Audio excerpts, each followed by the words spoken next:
Harry Potter and the Sorcerer's Stone, Chapter 1, The Boy Who Lived. Mr. and Mrs. Dursley of number 4 Privet Drive were proud to say that they were perfectly normal, thank you very much. They were the last people you would expect to be involved in anything strange or mysterious, because they just didn't hold with such nonsense. Mr. Dursley was the director of a firm called Groening's, which made drills. He was a big, beefy man with hardly any neck, although he did have a very large mustache.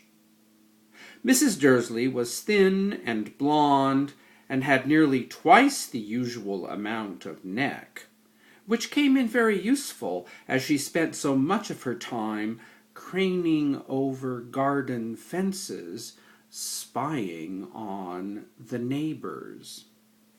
The Dursleys had a small son called Dudley, and in their opinion there was no finer boy anywhere.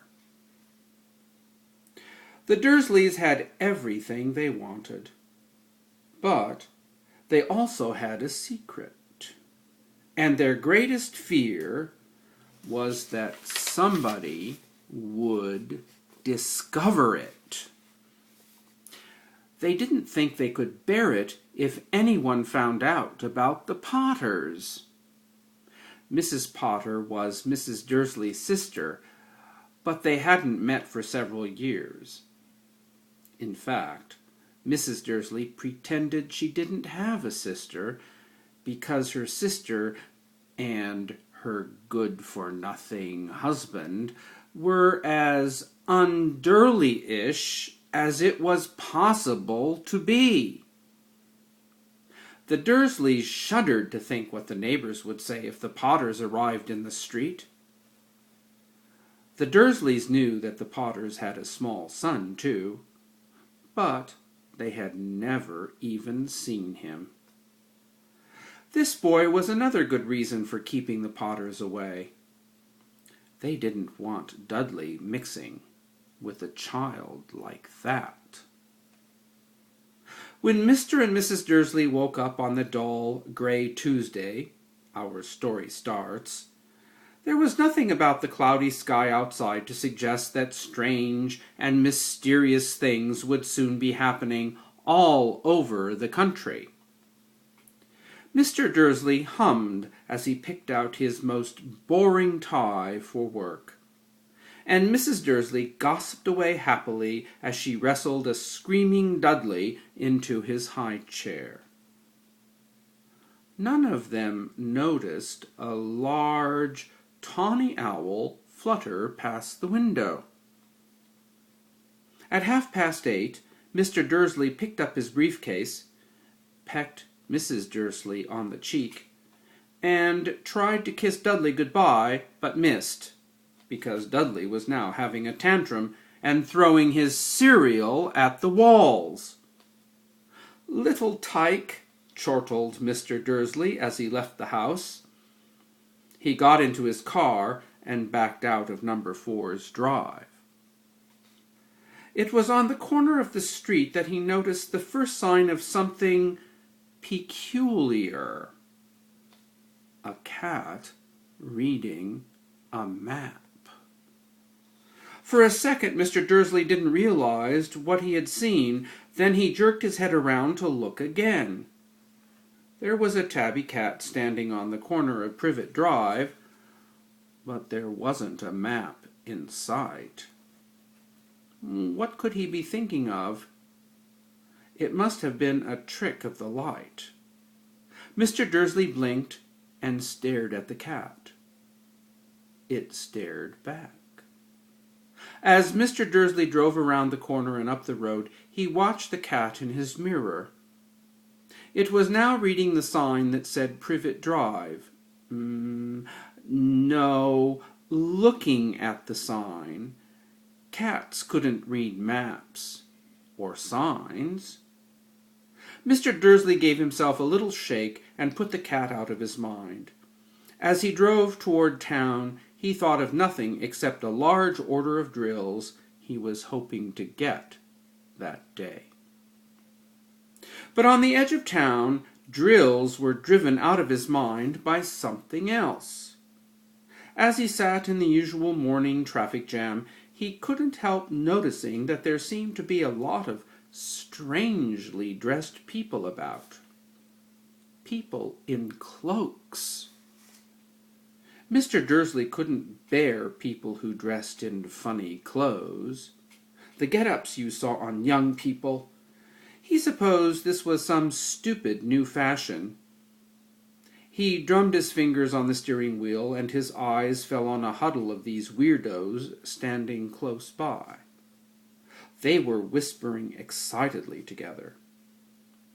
Mr. Dursley was enraged to see that a couple of them weren't young at all. Why, that man had to be older than he was, and wearing an emerald green cloak. The nerve of him! But then it struck Mr. Dursley that this was probably some silly stunt. These people were obviously collecting for something. Yes, that would be it. The traffic moved on, and a few minutes later, Mr. Dursley arrived in the Groenings parking lot, his mind back on drills. Mr. Dursley always sat with his back to the window in his office on the 9th floor. If he hadn't, he might have found it harder to concentrate on drills that morning. He didn't see the owls swooping in broad daylight, though most people down in the street did. They pointed and gazed open-mouthed as owl after owl sped overhead. Most of them had never seen an owl, even at night time. Mr. Dursley, however, had a perfectly normal, owl-free morning. He yelled at 5 different people. He made several important telephone calls and shouted a bit more.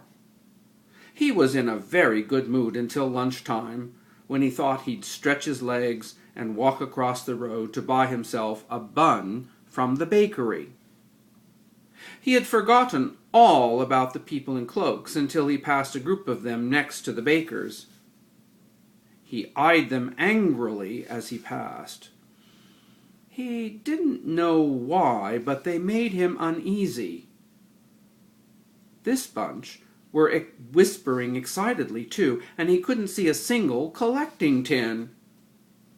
It was on his way back past them, clutching a large doughnut in a bag, that he caught a few words of what they were saying. The Potters, that's right, that's what I heard.